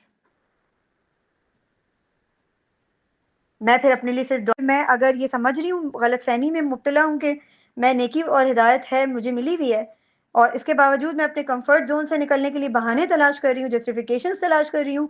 मेरे आसपास के सिनेरियोज या लोग सपोर्टिव नहीं है, तो मेरे पास एक लेम एक्सक्यूज आ गया कि भाई मैं तो इसलिए नहीं कर सकती कि मेरे साथ ये सिनेरियो है, मेरे साथ ये प्रॉब्लम है, that's why I can able to do it. No, Allah सुब्हानहू तआला विल आस्क योर एफर्ट। आपने अपने रिसोर्सेज में रहते हुए कितनी कोशिश की, कितनी कोशिश, कितनी जिद्दोजहद, कितनी हार्डवर्क आपने की। क्योंकि जब हम दीन के लिए सारे काम कर रहे होते हैं, अल्लाह की रज़ा के लिए सारे काम कर रहे होते हैं, तो तकलीफ भी आती है, पेन भी मिलता है और ज़ख्म भी मिलता है। ये याद रखिएगा। तकलीफ के बगैर आप क्लेम नहीं कर सकते कि आप दीन पे चल रहे हैं। दीन प्यार, मोहब्बत और कंफर्ट लेवल में रहने का नाम नहीं है, आराम का नाम नहीं है, तकलीफ का नाम है, मुश्किल का नाम है। मुश्किलें झेलना सीखेंगे तभी दीन मिलेगा, वरना नहीं मिलेगा, अल्लाह नहीं मिलेगा। ये मैं आपको बता दूं। Building emotional literacy in children. Help children name their feelings to tame their emotions. Model calm responses.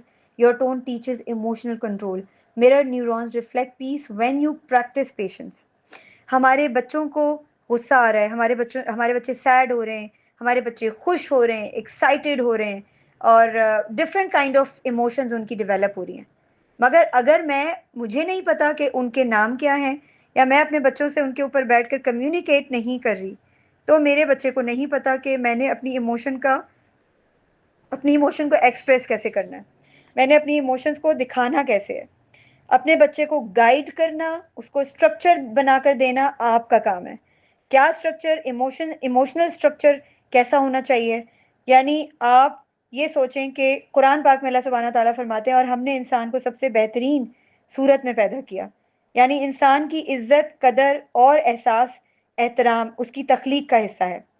लिहाजा हर बच्चे को इज्जत, मोहब्बत और शफकत देना इबादत है।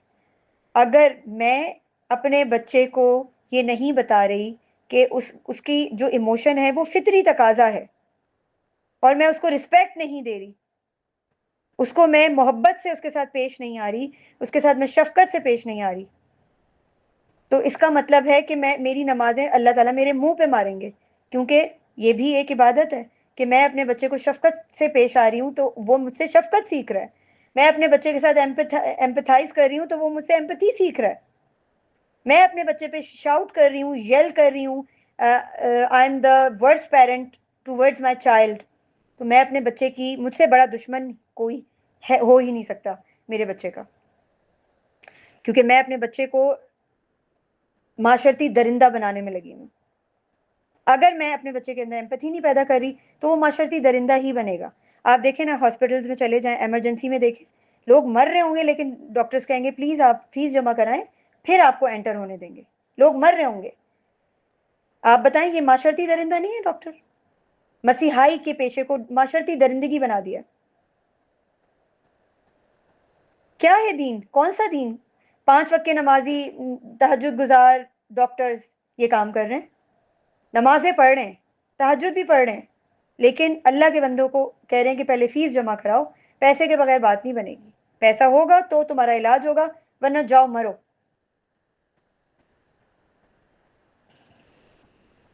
ये है इंसानियत, इसको एम्पैथी कहते हैं। ये है दरिंदगी। ये दरिंदगी हम अपने बच्चों के अंदर पैदा करेंगे तो आप सोच लें कि माशरे का क्या हाल होगा। और माशरे का तो हाल जो होगा सो होगा। मैं खुद अपने आप को जन्नत के बजाय जहन्नुम में धकेल रही हूँ, और अपने बच्चे को भी धकेल रही हूँ। सबसे ज्यादा नुकसान आपके बच्चे का हो रहा है। वो बहुत मासूम है, बहुत नासमझ है, उसको नहीं पता दुनिया क्या है, कैसे रहना है दुनिया में। वो आपकी नजर से देख रहा है। खुदारा उसके ऊपर रहम खाए।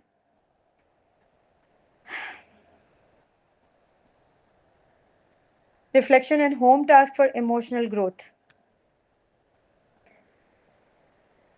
आप सबको याद होगा लास्ट के सेशंस में हमारे जो भी होम टास्क रहे हैं, almost all together they are connected each other. ठीक है, और अब हम हमारा 6th वीक है। Probably we are going ahead till 3rd module. और आप सबको याद होगा कि 3rd मॉड्यूल के एंड में आपने मुझे वो ये सब होमवर्क्स जमा कराने, including your implementation and practice, that how much practice have you started.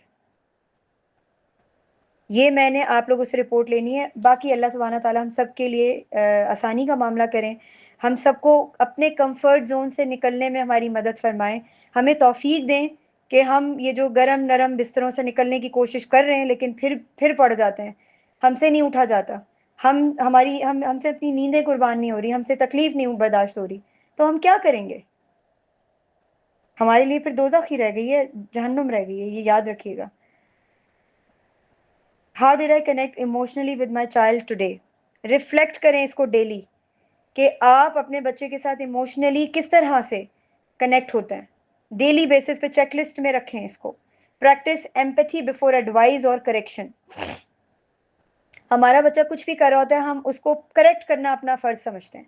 अरे ये क्या कर दिया तुमने, ये कर लो, ऐसे कर लो, मैंने तुम्हें समझाया था, तुमने ये क्यों नहीं किया। हम एम्पैथी कहाँ से करेंगे अगर हम अपने बच्चों को सिर्फ एडवाइस देते रहेंगे या करेक्शन करते रहेंगे। तो बच्चों के साथ एम्पैथाइज करें।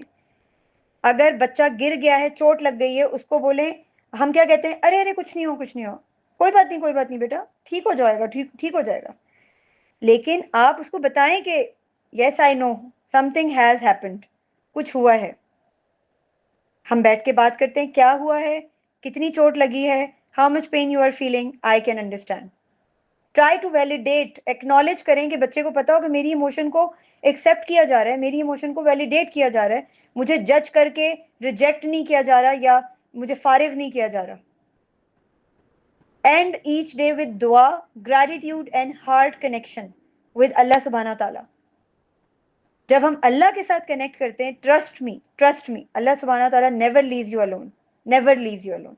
आपकी ज़िंदगी में जो भी स्ट्रगल है, आपकी ज़िंदगी में जो भी मसले हैं, जो भी इश्यूज़ हैं, मैं आपको गारंटी से कहती हूँ, अगर आप अल्लाह से कनेक्ट हैं, अगर आप अल्लाह से मांगते हैं, अल्लाह से हर शिकायत करते हैं, हर इंसान की शिकायत अल्लाह से करते हैं जिसने आपको तंग किया है, हर मसले की शिकायत अल्लाह से करते हैं, अल्लाह सुबहाना ताला आपको कभी कभी मायूस नहीं लौटाएंगे और आपके रास्ते में आसानियां पैदा करेंगे।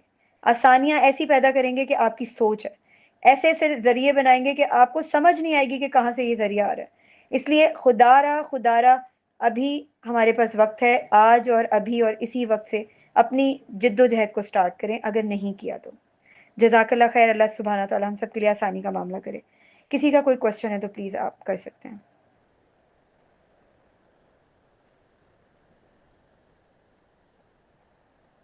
अस्सलाम वालेकुम। वालेकुम अस्सलाम वरहमतुल्लाहि वबरकातुहू। Okay, firstly, I would like to say that the session was too good, like super. क्योंकि in the beginning of the session, मतलब सेशन स्टार्ट करने से पहले मैं इतनी ज़्यादा स्लीपी हो रही थी कि मेरा दिल ही नहीं चाह रहा मैं सेशन में, लेकिन जैसे सेशन स्टार्ट हुआ मेरी सारी नींद गायब हो गई। The session was that much good. जज़ाकल्लाह खैर। ओके, मेरे सवाल थोड़े से ज़्यादा है, so can I ask all of them? Yeah sure. Okay, thank you. सबसे पहले जैसे आपने स्टार्ट में कहा कि इमोशनली इंटेलिजेंट होना बहुत ज़्यादा इम्पॉर्टेंट है, ठीक है? तो what is mean by emotional intelligence, और हम कैसे इमोशनल इंटेलिजेंट हो सकते हैं। ओके, मैं पहले इस क्वेश्चन का आंसर कर दूं, उसके बाद फिर आप नेक्स्ट क्वेश्चन कर लीजिएगा। जी जी जी जी जी जी जी। देखिए, सबसे पहली चीज़ तो ये है कि मैं क्या सोचती हूँ, कैसे सोचती हूँ, the way I am thinking. First of all we need to understand कि हमारी जो भी इमोशंस हैं उनको लिखें।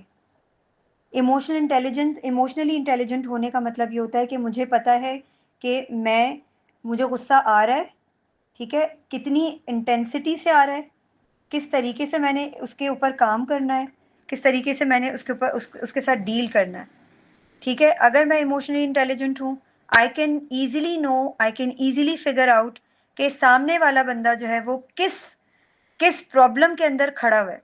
मैंने सामने वाले बंदे को जज नहीं करना, ठीक है। अगर मैं इमोशनली इंटेलिजेंट हूँ, आई कैन ईजिली नो कि सामने वाला बंदा जो है उसके दिल में क्या है, उसके दिमाग में क्या है, अल्लाह सुब्हाना तआला know better. I can't able to understand, मगर उसका जो बिहेवियर है, वो उसका बैकग्राउंड क्या हो सकता है, उसके लिए मैं उसके साथ कॉन्वर्सेशन करूं, उसके साथ मैं एक अच्छी रैपो बिल्ड करने की कोशिश करूं कि मे बी कहीं ना कहीं वो अटक रहा हो, कहीं ना कहीं उसको प्रॉब्लम आ रही हो चीज़ों में। फीलिंग्स को वैलिडेट करना आता हो। एक इमोशनली इंटेलिजेंट बंदा फीलिंग्स को वैलिडेट करना सीखता है। उसको पता होता है कि अगर कोई फीलिंग है, अगर सामने वाला इस तरह से डेविस्टेटेडली बिहेव कर रहा है, तो इट डजेंट मीन कि मैं भी उसी तरह शाउट करूं, उसी तरह रिएक्ट करूं, क्योंकि हर बंदे का एक बैकग्राउंड है, हर बंदा डिफरेंट बैकग्राउंड से आ रहा है। अगर मुझे पता है कि मैंने अपनी इमोशंस के साथ कैसे डील करना है या रेगुलेट करना है उनको, तो मैं ये जानती होंगी कि सामने वाला जो है वो कहीं ना कहीं मुश्किल में है। अगर मेरी मेरी कोशिश होगी कि मैं उसकी हेल्प करूं, ठीक है। लेकिन समटाइम्स क्या होता है, हम भी फंस जाते हैं, हमें भी समझ नहीं आता, हम भी ओवर रिएक्ट कर जाते हैं। लाइकवाइज, जैसे मैंने आपको पहले कहा था कि इमोशनली इंटेलिजेंट होने के बावजूद हमसे गलतियां होती हैं, क्योंकि हम इंसान हैं, ठीक है। इमोशनल इंटेलिजेंस में हमारे जो ब्रेन केमिकल्स होते हैं वो वर्क करते हैं। जब मुझे अपने ब्रेन को रीड करना आता होगा, जब मुझे ये मालूम होगा कि मेरे ब्रेन के अंदर कौन सा केमिकल किस वक्त कैसे ट्रिगर करता है, किस वक्त कैसे रिएक्ट करता है, और किस वक्त कैसे मेरे फीलिंग्स के अंदर, मेरे बिहेवियर के अंदर चेंजेस लेकर आता है, तो मैं इजीली फिगर आउट कर सकूंगी कि कौन से ट्रिगर्स मुझे कब तंग करते हैं और किस तरह मैंने उनके साथ डील करने की कोशिश करनी है, उनको रेगुलेट करने की कोशिश करनी है। तो in this way I need to remember about all of the things कि मेरे ब्रेन में चल क्या रहा है। समझिए बात। I am hoping that you are getting my point. Okay, जो मुझे समझ आया वो ये है कि बीइंग इमोशनल इंटेलिजेंस मीन कि अंडरस्टैंड कि आपके जो भी इमोशंस आपको भी फील कर रहा है वो क्यों हो रहा है, and why you are behaving या फिर रिएक्टिंग लाइक दैट, और अगर आपको एक कोई भी सर्टेन इमोशन फील हो रहा है तो how to deal with that, मुझे ये समझ आया। ऐसा ही है। इसके लिए देखिए, मैंने पहले भी थेरेपीज बताई हैं, एक्सरसाइजेस बताई हैं। Try to jot down the things. आपको जो भी ट्रिगर्स आते हैं, आप बिफोर हैंड बैठकर आंखें बंद करें and take a deep breath and just think about it कि आपको ट्रिगर्स किस चीज़ के आते हैं, किस वक्त आते हैं। आप उन सिचुएशंस को माइंड में लेकर आए, माइंडफुल होकर सोचें कि मैं किन किन सिचुएशंस के ऊपर किस किस तरह रिएक्ट करती हूँ, और फिर उसको जॉट डाउन करें, उसकी माइंड मैपिंग करें कि कौन सी ऐसी सिचुएशन आती है कि मुझे ये ट्रिगर आ जाता है, एकदम से मैं उदास हो जाती हूँ या एकदम से मुझे गुस्सा आ जाता है और गुस्से में आके मैं इस तरह से रिएक्ट कर जाती हूँ। आप उसकी रूट कॉज तलाश कर सकेंगी कि इसका ट्रिगर कहाँ से आ रहा है। क्या ये आपके किसी चाइल्डहुड इशू की वजह से आ रहा है, या फिर कोई बैक एंड पे सबकॉन्शियस में कोई ऐसी मेमोरी, बैड मेमोरी या गुड मेमोरी मौजूद है जिसकी वजह से ये ट्रिगर आ रहा है। उसके बाद आपने, जब आप फिगर आउट कर सकेंगी, then you can easily know कि अच्छा इसको डील कैसे करना है, ठीक है। ओके ओके, ठीक है, मैं समझ गई, thank you so much. You welcome. Any other question?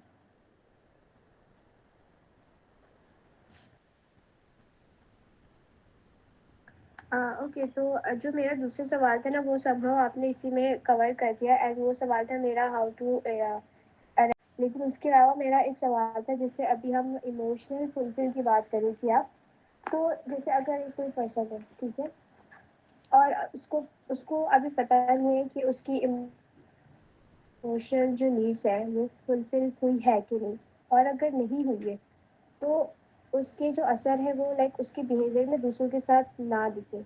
I hope so you got my question. Can you please repeat the question? I couldn't get it. Okay, मेरे कहने का मतलब ये था कि हाउ टू नो कि अगर कोई भी पर्सन है, let's suppose I am right now I am talking about my self, कि मुझे कैसे पता लगेगा कि मेरी जो इमोशनल नीड है वो फुलफिल हुई है भी कि नहीं, और अगर नहीं हुई है तो now I what I can do right now about that. देखें, अगर आप अवेयर नहीं है ना कि आपका माइंड जो है वो कब ट्रिगर्स दे रहा है, तो आपकी इमोशनल नीड्स फुलफिल नहीं हुई हुई हैं। आप जब हम अपनी फीलिंग्स, अपने बिहेवियर से अवेयर होते हैं, अपनी इमोशंस से अवेयर होते हैं। मुझे पता है कि मुझे किस सिचुएशन में गुस्सा आएगा, इसलिए मैंने पहले ही उसके लिए प्लानिंग कर ली है that when I will feel कि मैं इलेट हो रही हूँ, मैं मेरे अंदर कुछ कहना चाहिए एक हिजान सा उभर रहा है, अंदर अंदर से मैं फील कर रही हूँ कि एक क्या कहना चाहिए कि हम जब बहुत ज़्यादा रेस्टलेस फील करते हैं तो एकदम से मैं अलार्म करूंगी अपने आप को, because I am aware of my feeling कि इस सूरत में, यानी जब मुझे गुस्सा आता है तो उससे पहले मेरी फिजिकल सिचुएशन ऐसी हो जाती है कि मैं इलेट होना शुरू हो जाती हूँ, अंदर से मुझे रेस्टलेसनेस शुरू हो जाती है। तो I would aware myself and alarm myself and automatically I go for the that trick जो मैंने beforehand सोची हुई है कि अच्छा मैंने अचानक से अगर मैं ये सिम्टम्स फील करती हूँ अपनी बॉडी के अंदर या फिजिकली या mentally, so I would go for that and I have to draw something और I have to jot down some notes. अगर मुझे लग रहा है कि मैं अंदर से रेस्टलेसनेस फील कर रही हूँ, लाइक इट मीन्स के there might be something wrong और मुझे गुस्सा आने वाला है, और गुस्सा आ गया तो फिर मैं इसको कंट्रोल नहीं कर सकूंगी, तो आई वुड गो इमीडिएटली। और मैंने सामने एक नोट पैड रखा हुआ है और उस पर मैं जो मुझे गुस्से में जो मुझे समझ आ रहा होगा मैं वो बोलने के बजाय वो मैं लिखूंगी। चाहे मैं किसी इंसान के बारे में लिखूं, चाहे मुझे किसी चीज़ पे गुस्सा आ रहा हो, उसके बारे में मैं जो मेरे दिमाग में आए, जो मेरे दिल में आए, इवन के लोग अब्यूज भी करते हैं, वो जो दिल में आ रहा है आप वो लिखें और उसको लिखती रहें, जब जो आपके दिमाग में आ रहा है वो सब लिख डालें, और लिखने के बाद उस पेज को फाड़ कर फेंक दें। You will feel better, even you will think कि ये this would work much better. और आप अवेयर हो, मतलब आपको खुद अवेयरनेस शुरू हो जाएगी क्योंकि आपने बिफोर हैंड इस पे काम किया हुआ होगा।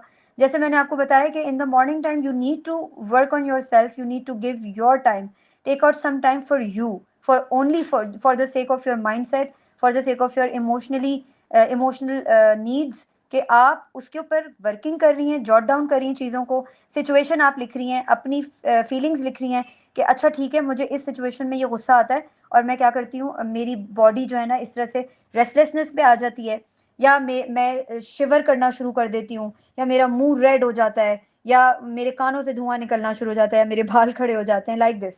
लाइक आपने अपनी उन सिम्टम्स को जो है वो रिकग्नाइज कर लिया कि गुस्सा आने से पहले मेरी ये फिजिकल सिचुएशन बन जाती है। तो जब आपको अब आप अपने आप को अलार्म दे रही हैं, अपने आप को अवेयर करवा रही हैं कि अब मुझे ये सिम्टम्स नज़र आएंगे जैसे ही, तो मैंने उन सिम्टम्स के जाहिर होते ही ये टेक्निक ट्राई करनी है, ये स्ट्रेटजी अप्लाई करनी है ताकि मेरा गुस्सा रेगुलेट हो सके। आप अपनी उस इमोशन को रेगुलेट कर देंगी, वो इमोशनल रेगुलेट होकर आपने जो जॉट डाउन की हैं चीज़ें उनमें कन्वर्ट हो गई है। अब आप you will feel better and you will feel calm down. I am hoping that you are getting it. Okay, मतलब मुझे जो समझ आया वो ये कि आपने ये कहा कि when ever I feel anger, सबसे पहले मुझे ये देखना है कि गुस्सा करने से पहले मेरी बॉडी में क्या चेंजेस आती हैं या क्या किस तरीके से मैं रिएक्शन करती हूँ, then I have to note down it, ताकि नेक्स्ट टाइम जब मुझे वैसा फील हो सॉरी, तो मुझे पहले से पता हो कि now I am going to trigger, ताकि मैं पहले से ही मुझे पता हो कि अच्छा इस पॉइंट में क्या करना है। और अगर जैसे ही मुझे लाइक गुस्सा आ जाता है तो I have to note down. ऐसा ही है। नोट डाउन सिर्फ एक टेक्निक नहीं है, आप there are multiple techniques. You can take a deep breath, you can go and have a glass of water, you can change the room और change your place, you can do other things. आप अपने जो आप boxing gloves रखें, आप pillow पे hit कर लें, आप पंचिंग कर लें, आप मुंह में रुई डाल के शाउट कर लें, किसी को आवाज़ नहीं जाएगी. But you need to regulate your emotion, you need to know how to regulate my self. अंदर से जो मैं इलेट हो रही हूँ, अंदर से जो मैं रेस्टलेसनेस पे जा रही हूँ, या मेरी बॉडी में ये सिम्टम्स जाहिर हो रहे हैं, यू वुड बी अवेयर कि हाँ मुझे गुस्सा आने वाला है, एकदम से आपको पता चल जाएगा. और आप you would just look into के मैंने कौन सी ऐसी टिप ट्राई करनी है कि मेरी ये जो इलेजन वाली फीलिंग है इसको कामनेस मिले और आप काम डाउन फील में उसमें जाएं, पोजीशन पे जाएं. ठीक है. Okay, any other question? Okay okay, thank you. मेरा एक लास्ट सवाल है. जी श्योर. ओके, जैसे ना जैसे मैं इससे पहले भी मैंने आपसे बहुत सारे क्वेश्चंस किए हैं, और पहले के सेशन में like I told you about कि मेरा थोड़ा बच्चों के साथ इंटरेक्शन इस तरीके से होता है, लाइक आई मतलब मैं टीच करती हूँ, ठीक है, आई डू टीचिंग. तो समटाइम ऐसा होता है कि बच्चे जो है ना, मैंने बहुत नोट किया, और ये बहुत ज़्यादा हो रहा है, तो I feel like I have to need some action on it. वो ये कि समटाइम मोस्टली लाइक ऐसा होता है कि बच्चे अचानक से लाइक बहुत ज़्यादा एग्रेसिव हो जाते हैं, like they are start harming someone else. Like अगर मिसाल के तौर पे किसी बच्चे से मैंने कोई मतलब, अब दो बच्चे हैं, एग्जाम्पल देके समझाएंगे तो आपको समझ आ जाएगा. दो बच्चे हैं, एक बच्चे ने किसी से कुछ मांग लिया, उसने नहीं दिया या वो नहीं देना चाह रहा, तो वो छीनते हुए लाइक उस पर हाथ उठा लेना, बहुत ज़्यादा हार्मफुल हो जाना. तो मुझे लगता है कि ये एंगर है. तो how to do in this situation, like how to teach them कि ऐसा नहीं करना. देखिए, आप टीचिंग करती हैं तो बच्चे जो हैं ये सब जो कर रहे हैं ये उनके घर के बैकग्राउंड से शो हो रहा है कि या घर में या तो उनको हिट किया जाता है या उनके सामने किसी को हिट किया जाता है, तो बच्चे उस चीज़ को अप्लाई करते हैं. ठीक है. तो उसके लिए आप अगर कोशिश करेंगी भी तो वो वक्ती तौर पर तो शायद काम कर जाए, but for the long lasting it won't work unless आप उनकी मदर से मिलकर उनसे बात करें, और ताकि वो घर में कोऑपरेट करें, और आप यहाँ पे अगर वर्किंग करती हैं तो देन इट कैन वर्क. मगर ये है कि बच्चों के बैकग्राउंड्स में ये चीज़ें हो रही होती हैं, बच्चे एग्रेसिव भी इसीलिए हो रहे होते हैं, बच्चों का जो ब्रॉटअप घर में हो रहा होता है वो सब जो है वो आपको जब स्कूल आके बच्चे इस तरह से बिहेव करते हैं, ये उसी का सिम्टम होता है, उसी का सिंबल होता है, साइन होता है कि ये बच्चे वहाँ से घर से लेकर आ रहे हैं चीज़ों को.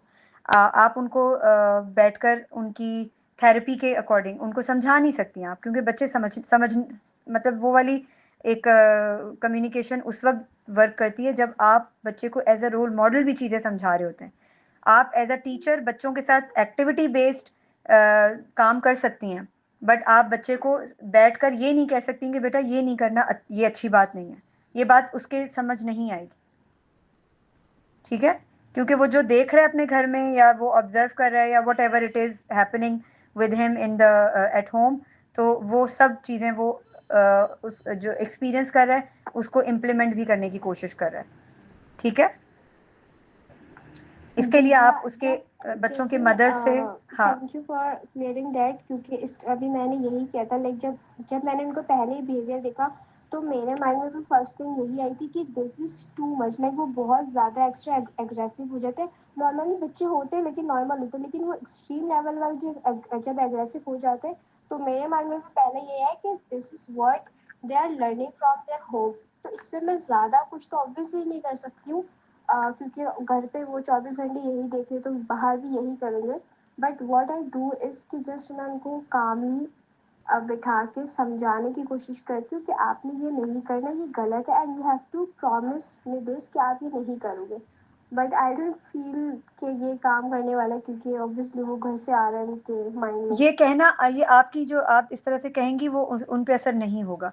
हाँ, आप उनके साथ एक प्रैक्टिसिंग थेरेपी कर लें, कुछ गेमिंग कर लें, इस तरह की एक्टिविटीज़ हों जिससे बच्चे के अंदर एक कामनेस और कूलनेस पैदा हो सके, बट बच्चा आपकी बात नहीं समझेगा. इसके लिए आप उनकी मदर से बात कर सकती हैं कि अगर वो कोऑपरेट करती हैं घर में, शी कैन मेक श्योर कि हाँ बच्चे को वो इन्वायरमेंट घर पर ना मिले, शी कैन बी सपोर्टिव और कंसर्न हो कि हाँ मेरा बच्चा जो है ये इन चीज़ों से दूर हो, then you can work on that, otherwise ये वर्क नहीं करेगा।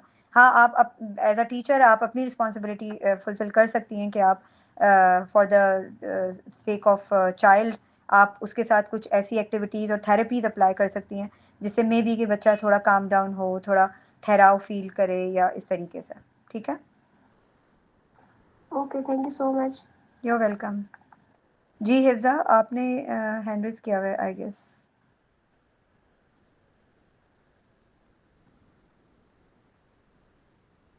Do you have any question? अगर किसी का कोई क्वेश्चन नहीं है तो इसको। अस्सलाम वालेकुम रहमतुल्लाहि व बरकातहू। वालेकुम अस्सलाम वरहमतुल्लाहि वबरकातुहू। जी हिफ्जा। दरअसल मैंने पहले भी वो क्वेश्चन किया था एक, लेकिन वो कंप्लीट नहीं था, तो उसी से रिलेटेड आपने बात भी की थी, यानी कि जो है हम एम्पैथी जो है कैसे मतलब महसूस कर सकते हैं या उसको दोबारा से कैसे जो है ना अपने अंदर ला सकते हैं। बिकॉज जाहिर सी बात है, अगर हम लोग मतलब मैं अभी 22 ईयर्स की हूँ, तो अगर हमारी जो है ना वो मतलब सीखने का जो अमल है या जो भी चीज़ है वो तो गुजर गई है, जो भी हमने बचपन से सीखा अब हम वही इम्प्लीमेंट करते हैं। तो अच्छा, सबसे पहले जो एक मतलब बच्चे में एम्पैथी क्यों नहीं आती, बेसिकली जाहिर सी बात है बचपन में ही हमें ये चीज़ बताई जाती है कि अच्छा ये है, तो मतलब जैसे स्कूल में जाते हैं बच्चे तो उनको चीज़ें लेकर देते हैं पेरेंट्स, तो उनको ये कहते हैं कि अच्छा आपने किसी को नहीं देनी। हालांकि मतलब चाहिए होता है कि बताएं, लेकिन फिर भी नहीं होता, वो बच्चा उधर से ही सीखता है कि आपने मतलब अच्छा किसी को अपनी चीज़ नहीं देनी है इस तरह से। तो अच्छा, अब जो आपने दरमियान में एक और भी बात की थी कि हम लोग जैसे पैलेस्टाइन से रिलेटेड आपने बात की कि हम लोग एक दफ़ा देखते हैं, हमें दर्द महसूस होता है, लेकिन उसके बाद हम फ़ौरन से जो है ना हमारी फीलिंग्स मतलब चेंज हो जाती हैं, यानी हम खुद खा भी लेते हैं और अच्छे से इंजॉय कर रहे होते हैं अपनी लाइफ। तो ये शुरू में जब पैलेस्टाइन का हुआ भी था, इशू रेज हुआ था, मेन स्ट्रीम पे आया था, तो तब भी ऐसा ही था। तो ये है कि जब फॉर एग्जाम्पल एक इंसान है कि वो फील कर रहा है उस दर्द को, ठीक है, लेकिन उसके बावजूद घर में और आसपास जो है ना वो ऐसा माहौल देख रहा है, यानी कि खुशी है, सब लोग अपनी अपनी लाइफ में मगन है और चाहते हैं कि ठीक है, जैसे अगर हमारी लाइफ अच्छी चल रही है तो ठीक है, सब कुछ ठीक है। तो वो फीलिंग्स जो होती हैं वो मिक्स हो जाती हैं, तो उनको पहली बात तो ये है कि अलाइन कैसे किया जाए, और जो आपने कहा कि एम्पैथी है उसको मतलब कैसे दोबारा से मतलब जो है ना अपने अंदर लाया जा सके और किस तरह से काम किया जा सके ना, वो यही इसी से मतलब है। देखें, एम्पैथी के लिए आपको प्रैक्टिस करनी पड़ेगी ना घर में। अगर आप प्रैक्टिसिंग में नहीं है, एम्पैथी एम्पैथेटिक बिहेवियर प्रैक्टिस नहीं कर रहे हैं और इस तरह की एक्सपोजर बच्चे को नहीं दे रहे हैं, तो एम्पैथी बच्चे के अंदर क्रिएट कैसे होगी, आप खुद बताएं। अभी मैंने इतनी सारी डिटेल जो बताई है एम्पैथी से रिलेटेड, इसमें बहुत कुछ है कि हम बच्चे के सामने बच्चे को बताएं कि अगर एक छोटी सी चीज़ भी घर में मौजूद थी जिसने हमारी इतनी मदद की। फॉर इंस्टेंस लेट्स से हम कोई एग्जांपल ले लेते हैं। जैसे एक छोटा सा दांत है, बच्चे का दांत जब निकलता है, एक छोटी सी एग्जांपल मैं आपको दांत की दे देती हूँ। टीथ, टूथ जो होता है बच्चे का जब टूटता है तो हम क्या करते हैं, उसको हम केयरलेसनेस से फेंक देते हैं या कुछ और कर देते हैं। यूजुअली हम, मुझे याद है हम बचपन में उसको दबाते थे मट्टी में।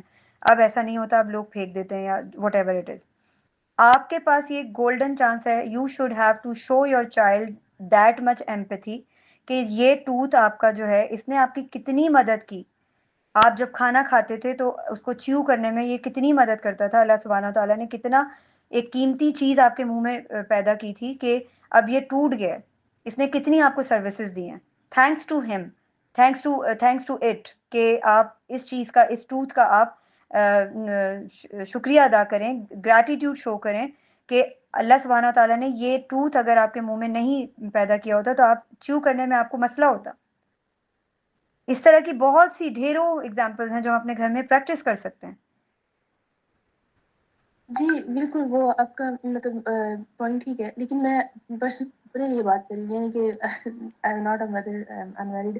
तो ऑब्वियसली जो हमें बचपन से हमने जो चीज़ें सीख ली हुई हैं, तो उसको अब मतलब अगर मैं अपनी बात करती हूँ, लाइक हम बहुत कोशिश करते हैं, जब दिन की प्रैक्टिस कर रहे होते चीज़ें सीखते हैं, तो क्या क्या कहते हैं, लोगों की हेल्प करते हैं या अपनी चीज़ें शेयर करते हैं, इवन दो सम टाइम, क्योंकि वो बचपन से हमारी वो एक माइंड में चीज़ बैठी होती है कि मतलब हम लोग चीज़ें शेयर नहीं कर रहे होते, लेकिन फिर आप जब बड़े होते तो आपको पता चलता है कि नहीं करनी चाहिए, और आपको इससे मतलब पहले मुश्किल होती है थोड़ी सी, लेकिन उसके बाद आपको जो वो एक सेटिस्फेक्शन मिलती है, या एक जो मतलब कहने की खुशी मिलती है अंदर से, वो अल्लाह सुब्हान तआला की तरफ से, तो उसके बावजूद भी कभी कभी ऐसा होता है कि यानी आप किसी के लिए कुछ करते हो, लेकिन अल्टरनेट में अगर आपको नहीं मिलता या कुछ भी इस तरह का होता है, बुरा रिएक्शन होता है, तो हम लोग डीमोटिवेट हो जाते हैं। और दूसरा एक ये चीज़ कि मतलब ना अभी लास्ट टाइम भी इसी से मुतालिक मतलब जो हमारे इमोशंस हैं, जैसे आपने मतलब पहले इस पे काफ़ी बात कर चुके हैं कि हम लोग जो भी सोशल मीडिया पे देखते हैं हम उसको खुद पे इम्प्लीमेंट कर लेते हैं कि यानी अच्छा जो है ना, अगर किसी को आप फ़ौरन से रिप्लाई कर देते हैं फॉर एग्जांपल, तो आपकी जो है ना कदर कम हो जाती है, हालांकि ऐसा नहीं है, हमने ये सोशल मीडिया से सीखा है तो हम इसी को इम्प्लीमेंट कर लेते हैं। तो ये सारी चीज़ें जो हो रही हैं मतलब वही उसी के सोशल मीडिया वाली चीज़ें जो है ना, हमने कभी खुद एक्सपीरियंस नहीं किए थे, लेकिन हम खुद पे लागू कर रहे होते हैं। तो ये सब चीज़ें मतलब मिक्स हो रही होती है और हमें बहुत कुछ अनकॉन्शियसली सिखा रही होती हैं। तो इनको किस तरह से मतलब जो है बैलेंस किया जाए? देखिए, अपनी ज़िंदगी में कुरान और सीरा इसको लेकर आएँ, इसको अपनी ज़िंदगी में प्रैक्टिस करें, इसको अपनी ज़िंदगी में शुरू करें, अगर नहीं शुरू किया तो। क्योंकि देखें, आपने कहा ना कि हमने बचपन से इस तरह से हमारा ब्रॉट अप हुआ है, तो अब हम कहीं न कहीं फ़ील तो कर रहे होते हैं, मगर वही बात आ जाती है कि कुछ लो और दो वाला हिसाब है दुनियावी। अगर मुझे नहीं पता कि मेरी ज़िंदगी का मकसद क्या है, मैं दुनिया में क्यों आई हूँ, मैंने क्या करके जाना है, अल्लाह सुब्हाना ताला मेरी ज़ात से क्या चाहते हैं, अगर मैं अपनी उस ज़िम्मेदारी को नहीं समझ रही या मुझे नहीं पता, तो फिर मुझे ये सोचना पड़ेगा ना कि मैं कहाँ खड़ी हूँ अपनी ज़िंदगी में।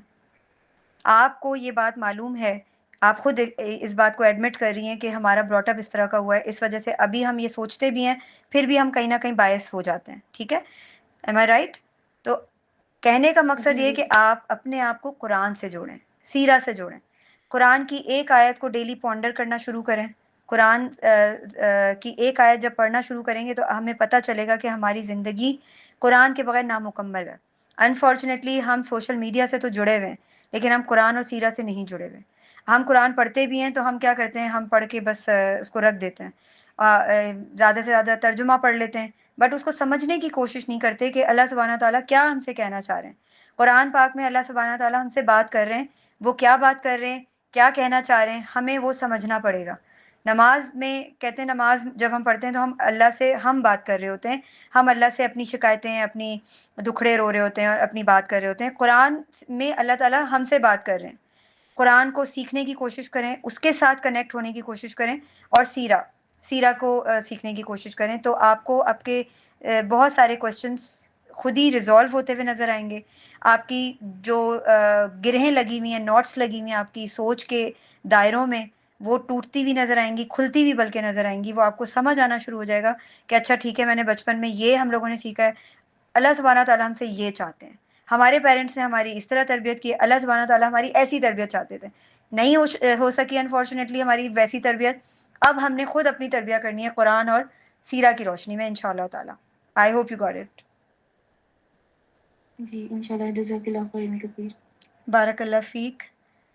सेशन रैप अप करते हैं। अल्लाह सुब्हाना ताला हम सब के लिए आसानी का मामला करें और हम सबको नेकी और हिदायत के रास्ते पर चलने की तौफ़ीक अता फ़रमाएँ और हम सब के अंदर इतनी हिम्मत और ताकत पैदा करें कि हम अपनी इमोशनल नीड्स अगर फुलफ़िल नहीं हुई हैं तो उनके ऊपर काम करने की कोशिश करें, अपने कम्फ़र्ट ज़ोन से निकलने की कोशिश करें, अपने नरम-गरम बिस्तरों से निकल कर उस सख़्त ज़िंदगी को अपने ऊपर अप्लाई करने की कोशिश करें, जिसके थ्रू हमें जन्नत की चाबी मिल सकती है, वरना तो हम जहन्नुम के आस-पास ही भटकते रहेंगे। सुब्हानकल्लाहुम्मा व बिहम्दिका अशहदु अल्ला इलाहा इल्ला अंता अस्तगफिरुका व अतूबु इलैक। अस्सलामु अलैकुम व रहमतुल्लाहि व बरकातुहू।